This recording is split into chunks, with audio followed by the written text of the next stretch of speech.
안녕하세요. 저는 40대 초반으로 아이 둘을 키우고 있는 돌싱입니다. 이혼을 한 지는 몇 년 되었는데 이렇게 이혼 글을 쓰게 된 이유는 아주 즐겁고 유쾌한 만남이 있었기 때문이에요. 그날은 첫째 아이 생일 때문에 선물을 사러 백화점에 갔어요. 애가 전부터 사고 싶다고 했던 운동화를 선물하려고요. 그런데 백화점에서 정말 보고 싶지 않았던 면상을 마주쳤어요. 전 남편이었죠. 전 남편은 잔뜩 화가 난 모습으로 씩씩거리며 앞으로 가고 있었어요. 그리고 그 뒤를 따라가는 사람 하나가 있더라고요. 바로 남편의 상간녀였죠. 그런데 바로 알아보지는 못했어요. 사실 저와 헤어질 당시에만 해도 상간녀는 무척 예뻤거든요. 피부는 팽팽하고 주름 하나 없이 관리되어 있었던 데다가 손톱과 발톱에는 매니큐어와 페디큐어로 예쁘게 장식되어 있었어요. 그리고 몸에 딱 붙는 원피스나 하이힐을 즐겨 신는 저와는 정반대의 여자였어요.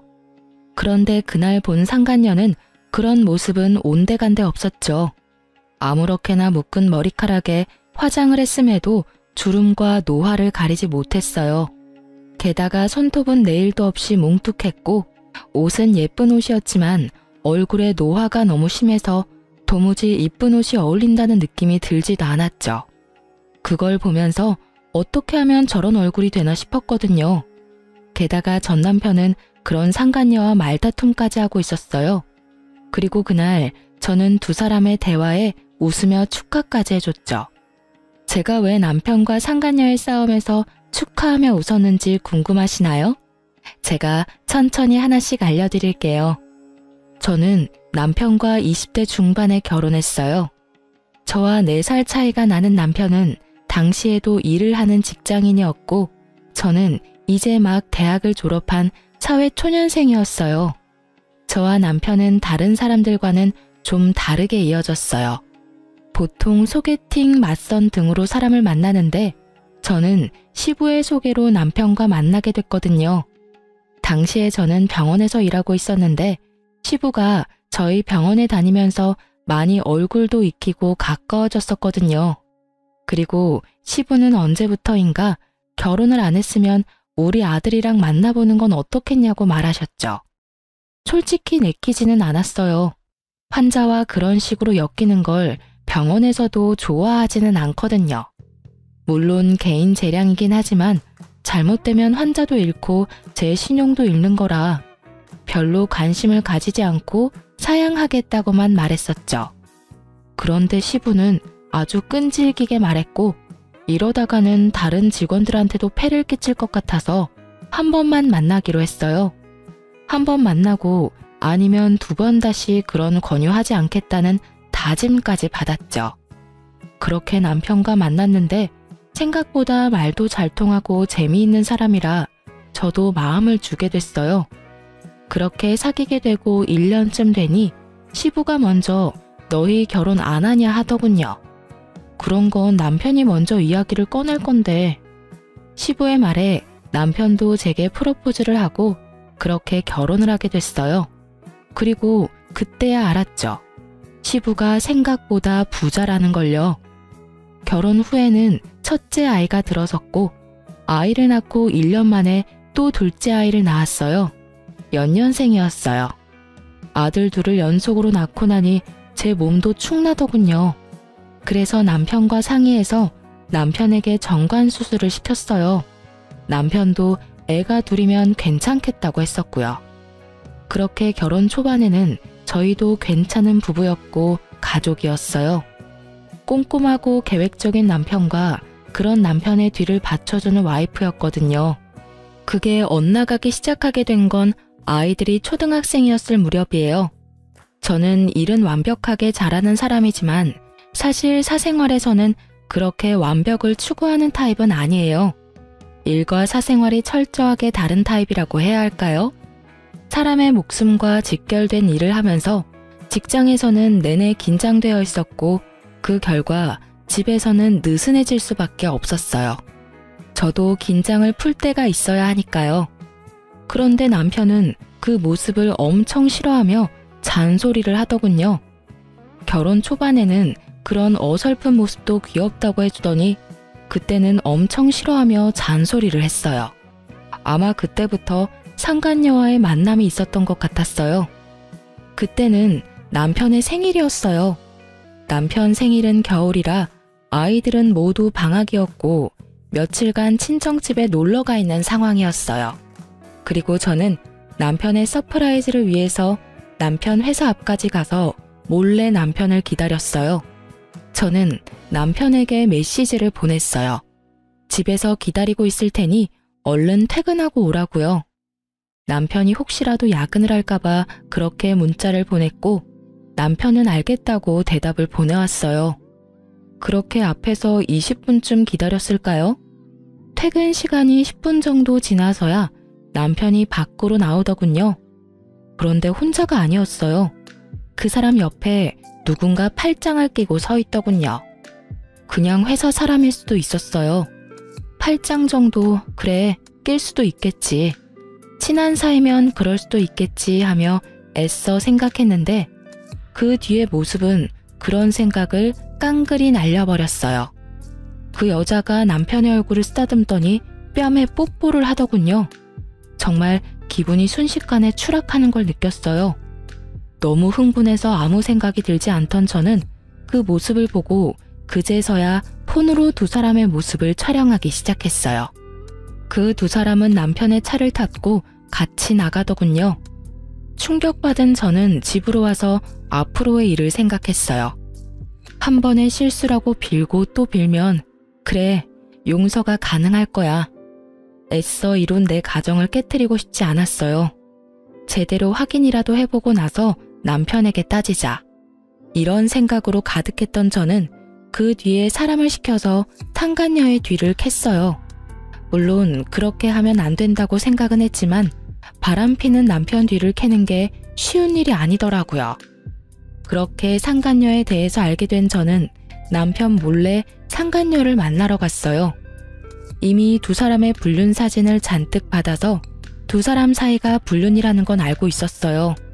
남편은 회사 다니면서 결혼식도 했고 애들 돌잔치도 했으니 남편이 유부남이라는 건 모를 리가 없었죠.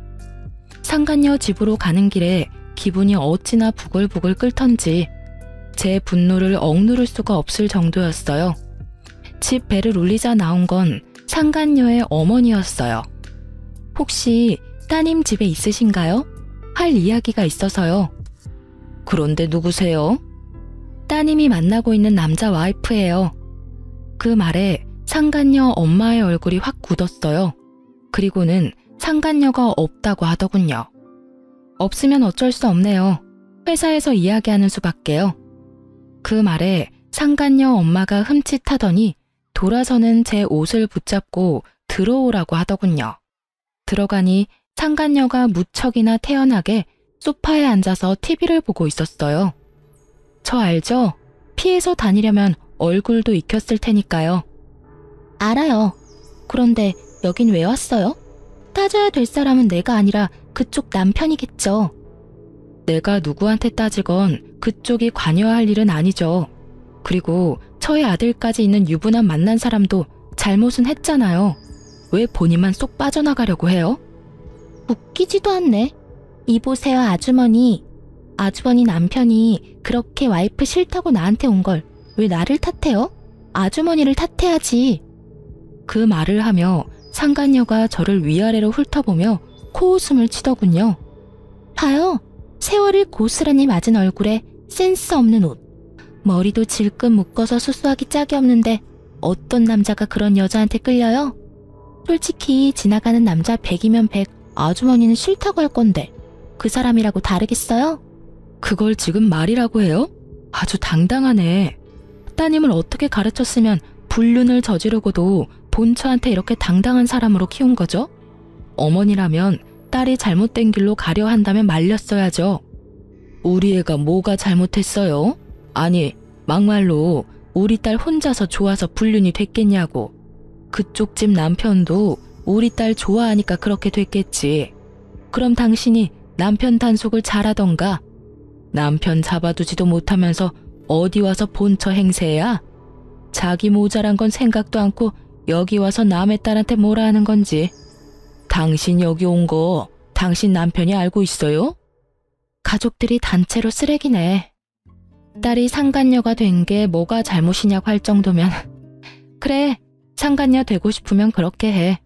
그런데 나 이혼 절대 안 해줄 거야. 둘이서 몰래 만나든 대놓고 만나든 알아서 해. 그런데 그거 알지? 내가 이혼 안 해주면 너는 행복한 상간녀 되는 거고 나는 불행하지만 권리는 다 가진 본처 되는 거야. 내 아들은 그 사람 호적에 들어가고 네 자식은 호적에도 못 올리는 혼외 자식이지. 그 사람은 아줌마랑 이혼하고 저랑 결혼하겠다고 했어요. 이혼하는 건 당신이라고.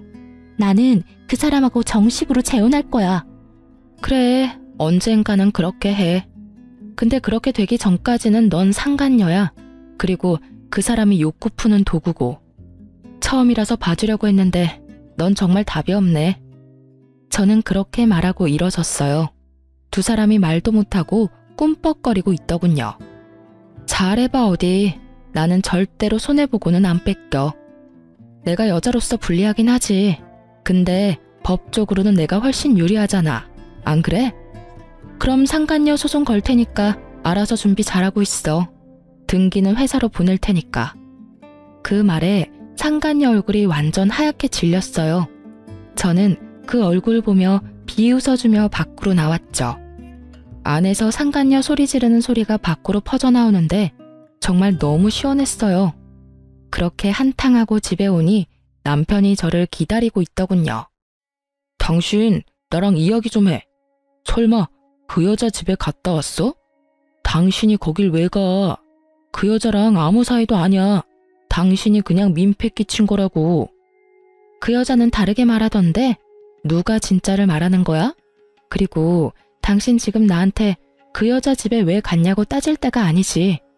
여기서 따져야 할 사람은 당신이 아니라 나야. 불륜남. 그 타이틀이 갖고 싶었어? 그래서 회사 직원이랑 바람나서 즐겁게 놀았어? 그런 거 아니야. 그냥 좀 가깝게 지내는 사이고 잠깐 그런 사이가 됐을 뿐인 거지. 당신이 너무 과하게 생각하는 거라고. 불륜이라기보다는 일탈이라고 생각하는 게 맞지. 그 여자한테 그렇게 진심은 아니었다고. 그래?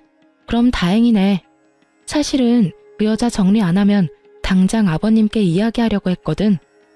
이틀 전에도 당신 바쁘다고 하고 그 여자랑 모텔에서 뒹굴 때 시댁 가서 아버님, 어머님이랑 밥 먹고 근처 놀러 갔다 왔거든.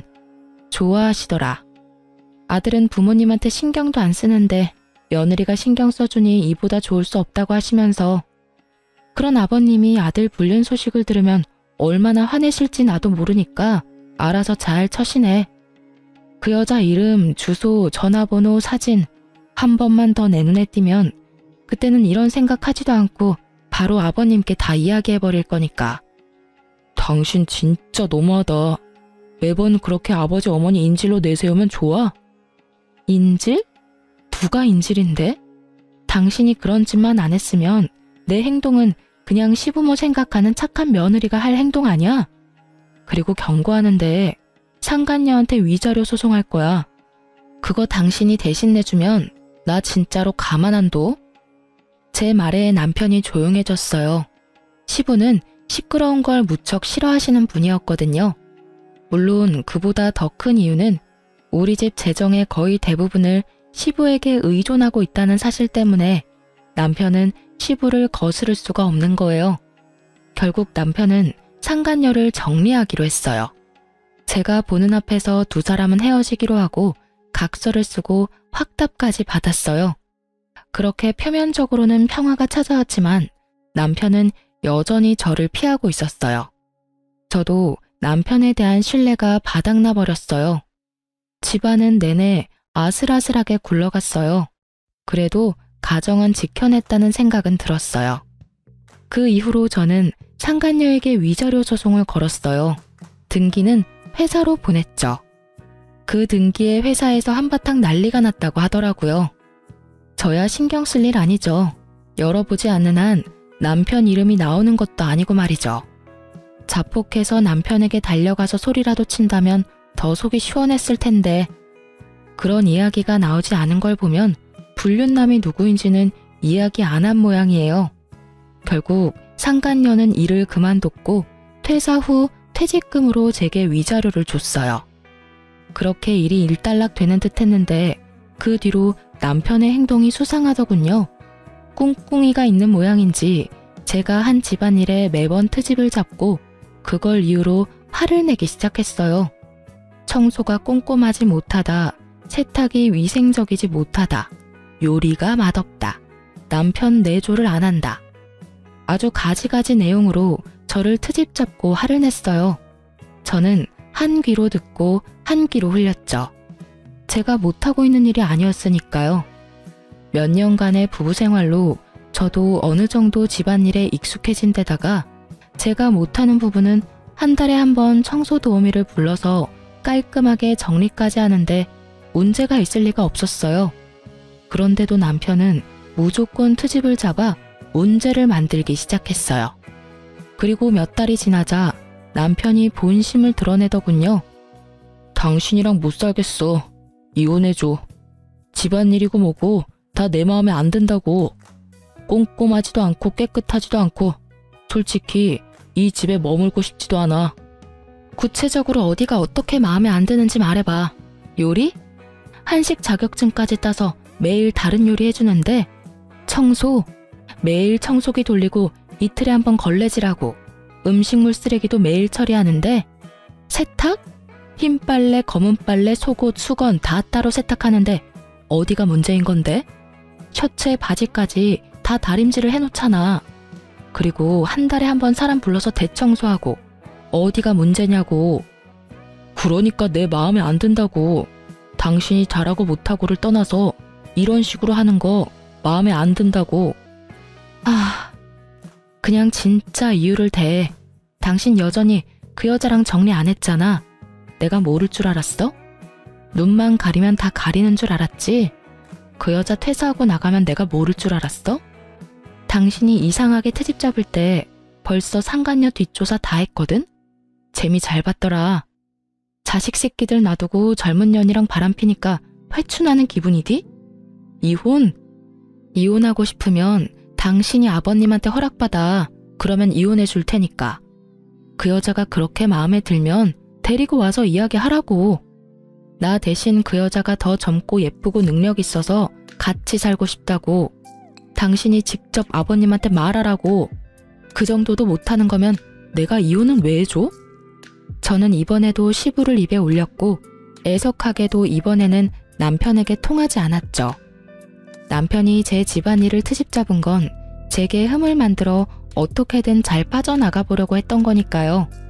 그 흠을 시부에게 말하면 이혼을 허락받을 수 있다고 생각했던 것 같아요. 남편이 당당하게 말하더군요. 같이 시댁으로 가서 아버지한테 이야기하자고요. 너 진짜 후회 안 할 자신 있어? 이혼하고 그 여자랑 재혼하는 거 잘 생각해 보라고. 그 여자 어떤 면이 좋았는지는 모르겠지만 결혼과 연애는 달라. 그렇다고 이 마음을 숨기고 살고 싶지는 않다고. 그 말에 저는 바로 결정했어요. 이런 놈 데리고 사느니 그냥 놔버리는 게 낫다고요. 그런데 쉽게 놔줘버리면 둘이서 하하호호 할 텐데 그건 너무 싫었거든요. 그래서 저는 남편에게 말했어요. 그래, 가자. 시댁으로 가.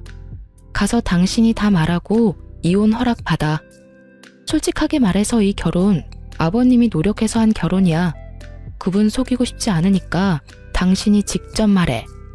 결국 남편과 저는 시댁으로 향했어요. 시부는 아무것도 모른 채 갑자기 들른 아들 내외를 무척 반갑게 맞아주셨죠. 아이고, 우리 며느리 왔어? 자, 어여 이리 와서 앉아. 뭐 먹을래? 오늘 며느리 왔으니 그저께 만들어둔 식혜 먹을까? 그렇잖아도 너한테 주려고 만들어놨지. 아버님의 말씀이 끝나기가 무섭게 남편이 말을 꺼냈죠. 아버지, 드릴 말씀 있어요. 저 이혼하고 싶습니다. 그 말에 시부 얼굴이 딱 굳더군요. 놀란 시모도 식혜를 식탁에 내려놓다가 멍하니 서 있고요.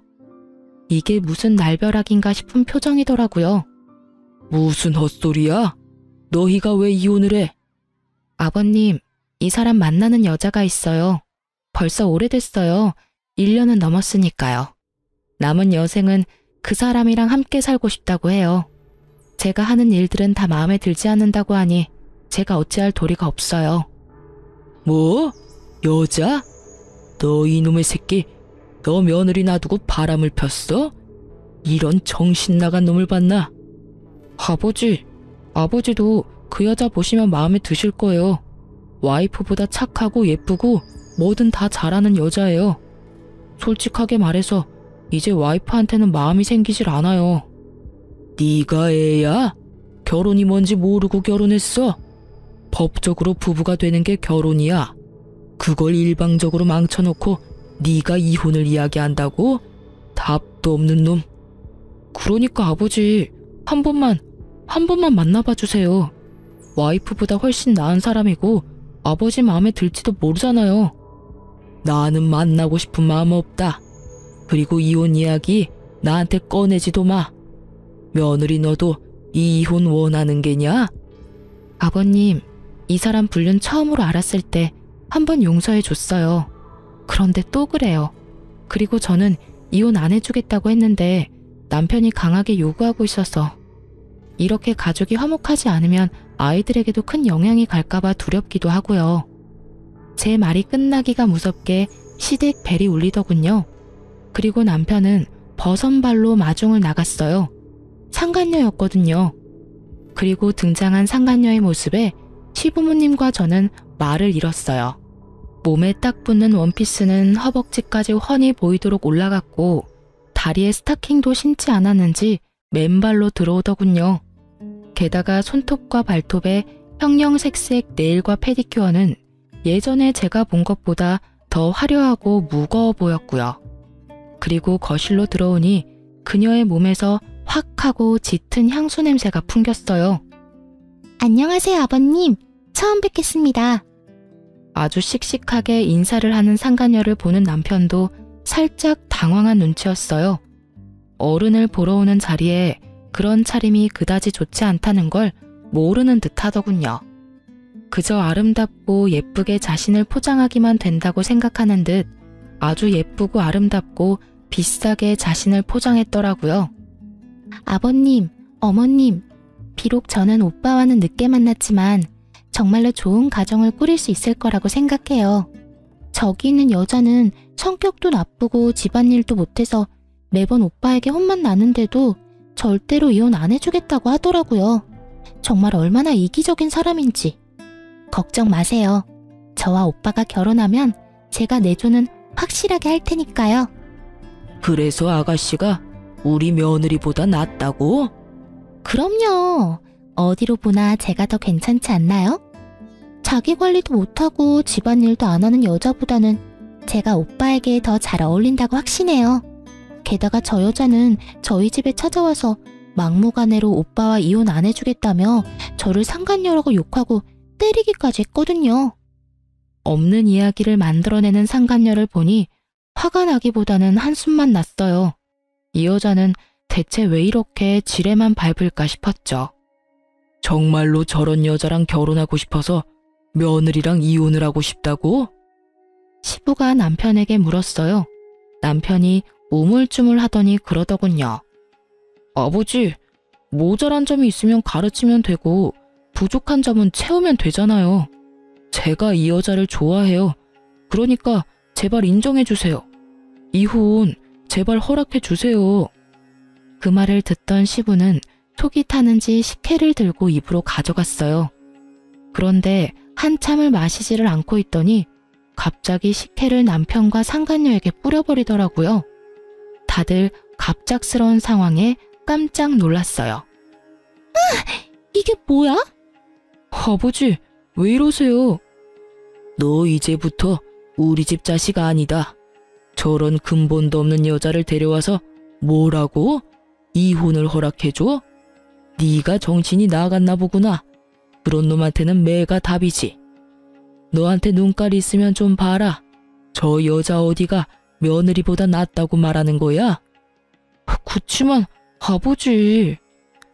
어른들 집에 오면서 피부는 훤히 드러내고는 냄새는 또 얼마나 나냐. 늙은 노인들 집에 오려니 냄새 날까봐 그리 팍팍 양념을 쳤어. 저런 모자란 여자를 우리 집 며느리로 받으라고? 내 눈에 흙이 들어와도 절대 안 돼. 우리 집안 내 대에서 망하는 꼴 보고 싶지 않으니 당장 나가. 네가 하는 말은 아무것도 안 들어줄 거다. 나가! 결국 남편과 상간녀에게는 축객령이 떨어졌고 함께 나가려던 저를 시부가 붙잡아서 같이 나가지는 못했어요. 못난 아들 때문에 미안하다.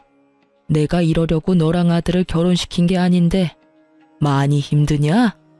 내가 아들놈 두드려 패서라도 사람 만들어 놓을 테니까 그리 걱정 말아라. 아버님 마음도 알고 말씀도 너무 고맙지만 사람 마음이라는 게 간단히 돌아서는 게 아니잖아요. 저번에 외도 걸리고도 남편이 여전히 그 상간녀 만나는 거 보면 남편이 그 여자 많이 좋아하는 건 확실한 것 같아요. 그렇게 되면 제가 설 자리도 없어지는 건 맞고요. 좀 더 남편과 대화를 해보고 어떻게 할지 말씀드릴게요. 그렇게 말하는 저를 시모와 시부는 걱정과 미안함이 가득한 얼굴로 보더군요. 밖으로 나와 집으로 가려는데 갑자기 남편과 상간녀가 튀어나왔어요. 제가 나올 때까지 기다리고 있었던 모양이었어요. 당신 아버지랑 무슨 말 했어? 그걸 왜 나한테 물어? 아버님한테 직접 물어봐. 난 당신이랑 말도 섞고 싶지 않으니까. 아, 미치겠네. 당신이 이혼을 해주면 될 일이잖아. 아버지 끌어들여서 뭘 어쩔 건데? 너 설마 내 재산 때문에 이러는 거야? 재산? 당신이 대체 뭘 가지고 있는데? 당신이 가진 거 다 아버님 거잖아. 아버님 말 한마디면 다 사라지는 거 당신도 알고 나한테 이러는 거잖아. 오빠, 나는 이해가 안 가.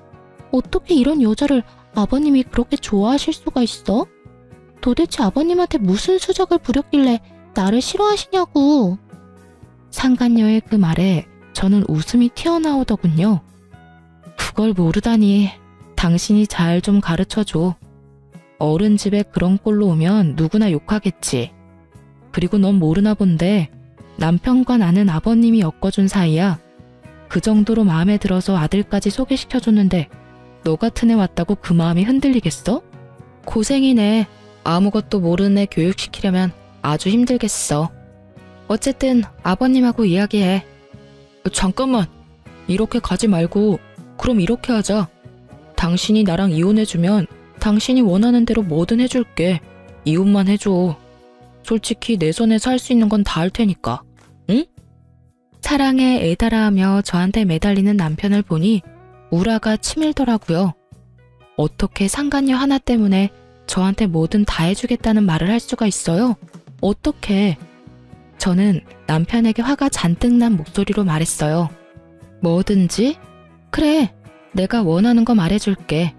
당신과 내가 사는 신혼집, 그거 나한테 줘. 재산 분할 아니고 아의 명의를 내 이름으로 달라는 이야기야. 그리고 두 아들, 양육권, 친권도 내가 원해. 내 배로 낳은 내 새끼고 저 여자가 나한테 저렇게 나를 세우는데 내 자식들이 저 여자한테 나쁜 짓 당하지 않는다는 보장도 없잖아? 그리고 이 두 가지 조건을 절대로 번복하지 않겠다는 법적 효력이 있는 약속도 필요하고. 제 말에 상간녀가 더 열받아 하더군요. 그 집이 왜 당신 집이야? 결혼할 때 한 푼도 안 해왔다며. 그럼 그건 오빠 집이지. 이 여자 진짜 완전 돈에 환장했네. 오빠, 주지 마. 이 와중에 상간녀는 우리 애들 이야기는 또 쏙 뺐더군요. 생각하는 거 딱 보면 척이죠. 자기가 남편과 결혼해서 애 낳으면 그 애한테 모든 재산이 갈 거라는 생각으로 아이들 친권과 양육권은 저한테 주라는 거겠죠. 집은 생각해 보겠는데 친권은 혹시라도 내가 그 수술한 것 때문에 애가 안 생길 수도 있고, 그렇게 치면 첫째는 내가 데려가야 할 것 같은데. 그럼 이혼 못하는 거지. 이야기 다 끝났어? 제가 강경하게 나가자 남편이 잠깐 고민하는 듯 하더니 결국 알겠다고 하더군요. 알았어. 그렇게 하지. 집은 당신 명의로 돌려줄 테니까 나중에 다른 소리 하지 말고 그거야말로 내가 원하던 바야. 줬다가 뺐지나 마. 오빠, 그 집 주면 어떡해. 그럼 우린 어디서 살아? 괜찮아. 집 얻을 돈은 있고, 무엇보다 아버지가 우리 결혼 허락해주면 그것보다 더 좋은 집 해달라고 하면 되지. 저 집도 아버지가 해준 거거든. 솔직히 내 돈 한 푼도 안 들어갔으니까 아까울 것도 없어. 그 말 들으면서 웃음이 어찌나 나는지, 시부가 무슨 생각으로 두 사람을 허락해줄 거라고 생각하는지 그 이유를 모르겠더라고요. 첫 만남 자리에서 식혜까지 뒤집어 쓰고 시부에게 호통까지 들었으면서 마지막까지 본인들의 행복한 미래를 낙관적으로 생각하는 게 너무 어이없었어요. 하지만 이혼해주기로 한 이상 저는 더 이상 관여할 필요 없는 사람이죠. 그렇게 저는 남편과 이혼을 했어요.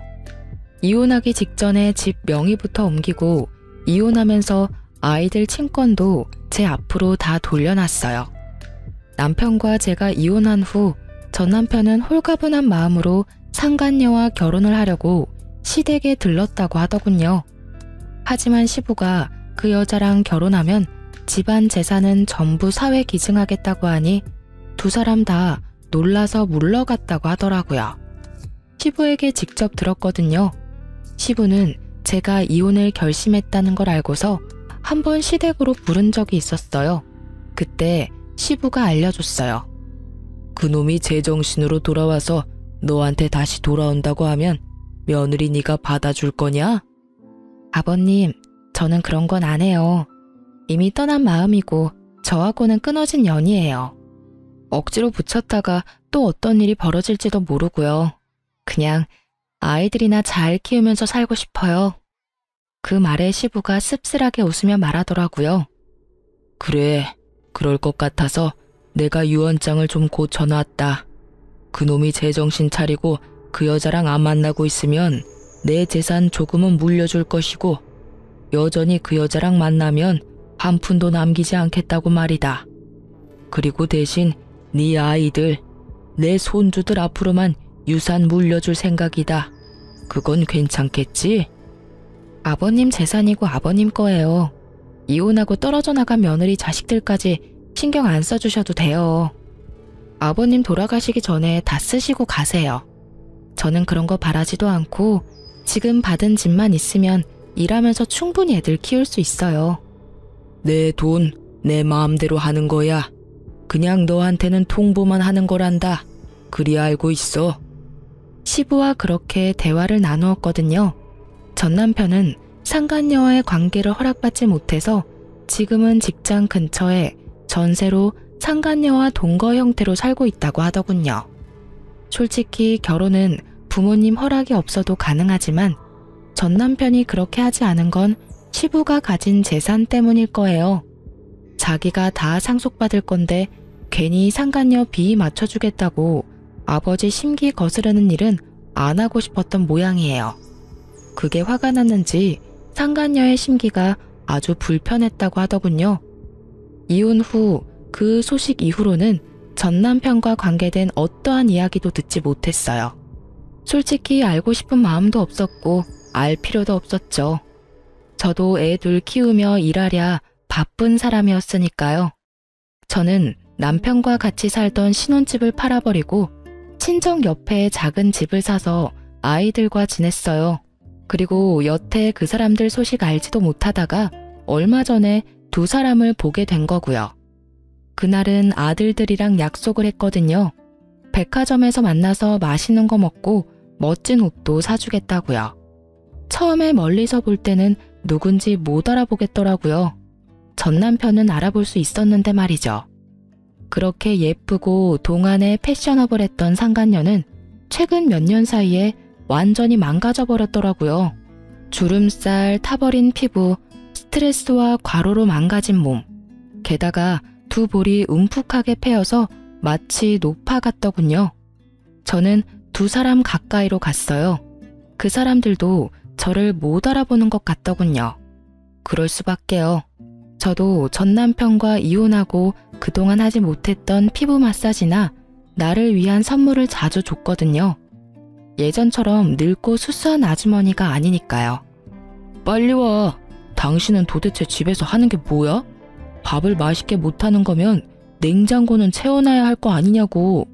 게다가 매번 냉장고 정리도 안 돼서 곰팡이 핀 반찬들을 내가 봐야 해. 그치만 저도 일을 하잖아요. 항상 바쁜데 집안일까지 어떻게 하냐고요.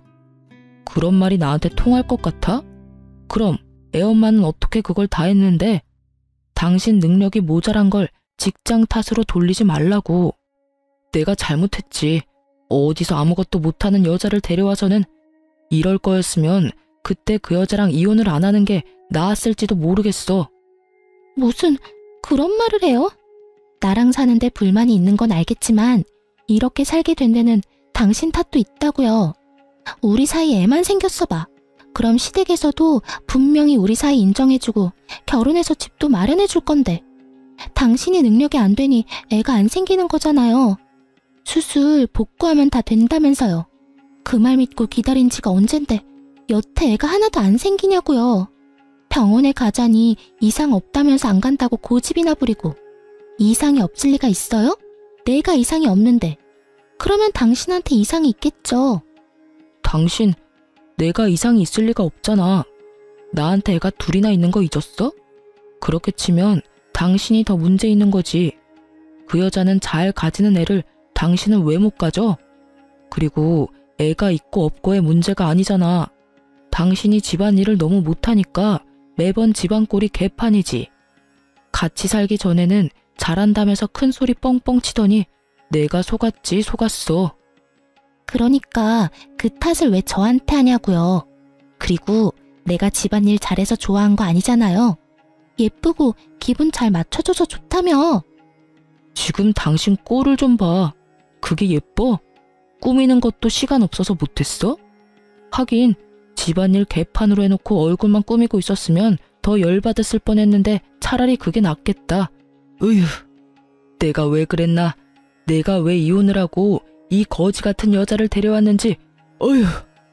두 사람 싸우는 걸 보니 참으로 웃기더군요. 그렇게 사랑한다며 헤어져 달라더니 결국은 둘이 이렇게 싸우고 있는 꼴을 보니 게다가 상간녀의 그 모습은 진짜 상상 이상이었어요. 그녀는 남편이 완벽주의인 걸 모르고 결혼한 것 같더라고요. 아니면 결혼하면 집안일은 사람을 시키려고 생각한 것 같았어요. 그렇지만 시부가 결혼 허락을 안 해줘서 돈도 넉넉지 않은 모양이었죠. 어머, 멀리서 보고 못 알아봤네? 오랜만이야. 당신 잘 지내지? 그런데 안색이 영 별로네? 저의 등장에 상간녀 표정이 완전 망가지더군요. 제일 보기 싫은 사람이었나 봐요. 게다가 제가 예전처럼 수수한 느낌이 아니어서 그런지 자신의 옷을 연신 내려다보며 짜증을 내더군요. 전 남편은 깜짝 놀란 표정이었고요. 당신 몰라볼 뻔했어. 먼저 말 걸지 않았으면 당신인지도 몰랐을 거야. 그러게, 당신이랑 헤어지고 당신한테 쏟던 시간을 스스로한테 쏟다 보니 점점 좋아지더라고. 피부도 몸매도 옷 입는 것도. 두 사람은 쇼핑하러 왔나 봐. 보기 좋네. 부부 둘이서 오붓하게 쇼핑도 하고. 제가 그렇게 말하자 상간녀가 냉큼 전 남편 팔짱을 끼더군요. 두 사람이 싸우는 걸 제가 다 본 것도 모르고 자존심을 세우려고 부단히 노력하더군요. 네, 저희 자주 이렇게 나와요. 그러는 그쪽은 아직도 혼자인가 보네요. 하긴 당신처럼 수수하고 못생긴 여자한테 끌리는 남자는 없겠죠. 그래, 당신 말이 맞아. 그래서 아직 혼자 살아. 뭐 장난으로 결혼하자 사귀자 하는 사람들은 있지만 난 이혼한 사람이고 굳이 다시 그런 길은 가고 싶지 않아서 다 피하고 있는 상황이고. 두 사람은 결혼했어? 그때는 어른들이 반대하신 것 같던데. 그건... 상간녀도 전 남편도 뭐라 말을 못하더라고요. 아직도 결혼은 못했나 보네. 내가 이혼까지 해줬는데 참 아쉬워. 당신도 요령이 없어. 그러다가 아버님이 재산을 당신한테 안 주면 어쩌려고. 차라리 다른 사람을 옆에 두는 게 낫지 않아? 그 말에 상간녀가 발끈하더군요.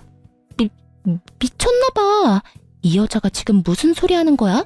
이 남자는 이제 내 남자야. 당신이 이래라 저래라 할 수 있는 남자가 아니라고. 이래라 저래라 한 적 없는데? 나는 그냥 걱정돼서 한마디 한 거야.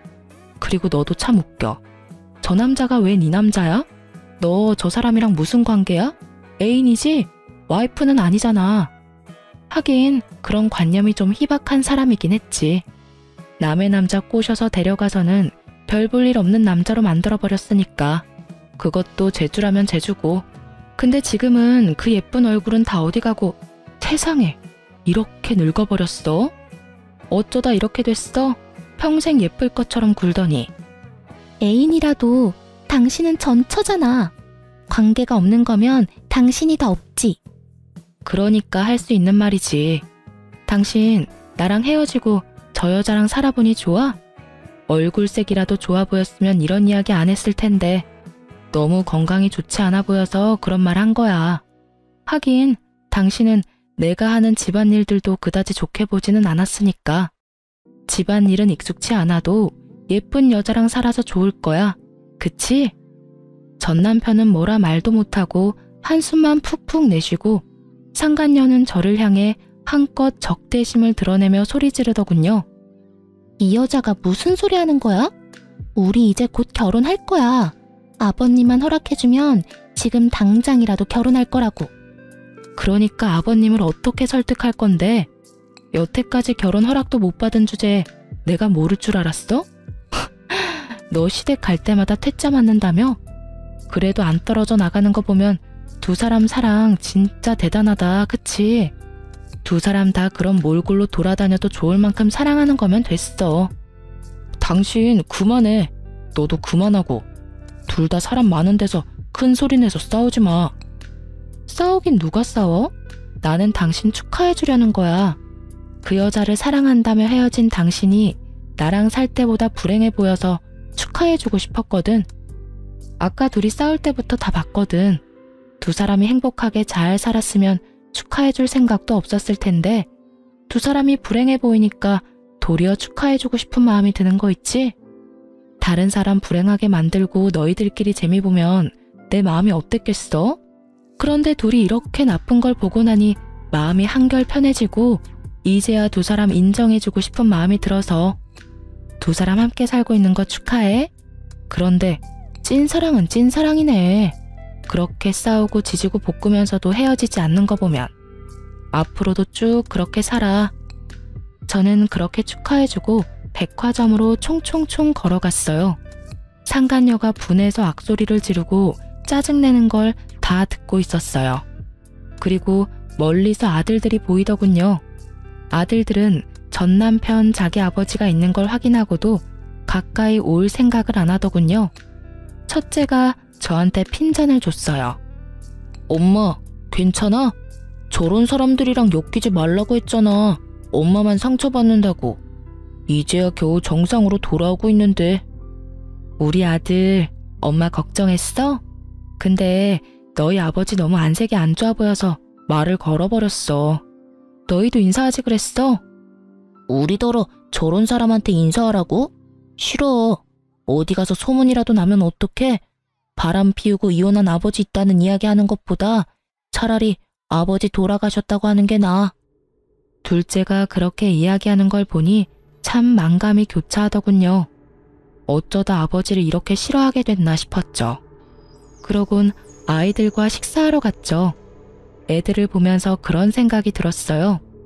부모가 아이들에게 인정받지 못하는 게 가장 비참한 거 아닌가 하고요. 본인은 그런 걸 모르고 있겠지만 그 뒤로 전 남편에게 전화가 간간히 왔지만 다 무시했어요. 어떤 이야기이든 저한테 도움되는 일은 아닐 테고 이렇게 이혼한 마당에 안부 인사하러 전화하지는 않을 테니 말이죠. 게다가 여태껏 연락 한 번 없다가 연락 오는 것도 수상쩍은 일이긴 하잖아요. 귀가 더럽혀지기 전에 차단한 거예요. 이혼 글을 쓰면서도 그때의 상간녀 모습이 떠오르네요. 예쁜 얼굴과 미모가 천년만년 갈 것처럼 굴던 상간녀가 완전히 망가져 있는 걸 보니 세월 앞에 장사 없다는 말이 실감나기도 했죠. 그 두 사람을 마주치고 나서는 아주 작게 남아있던 응어리도 싹 다 사라진 기분이 들었어요. 그래서 글을 쓰게 된 거고요. 제 글을 읽고 즐거우셨으면 좋겠어요. 저 정말 즐거운 마음으로 글을 썼거든요. 남의 눈에 눈물 나게 만들면 본인 눈에는 피눈물 난다는 걸 상간녀가 몸소 실천해줘서 참 기쁘고요. 읽어주셔서 정말 감사합니다. 그리고 즐거운 하루 보내세요.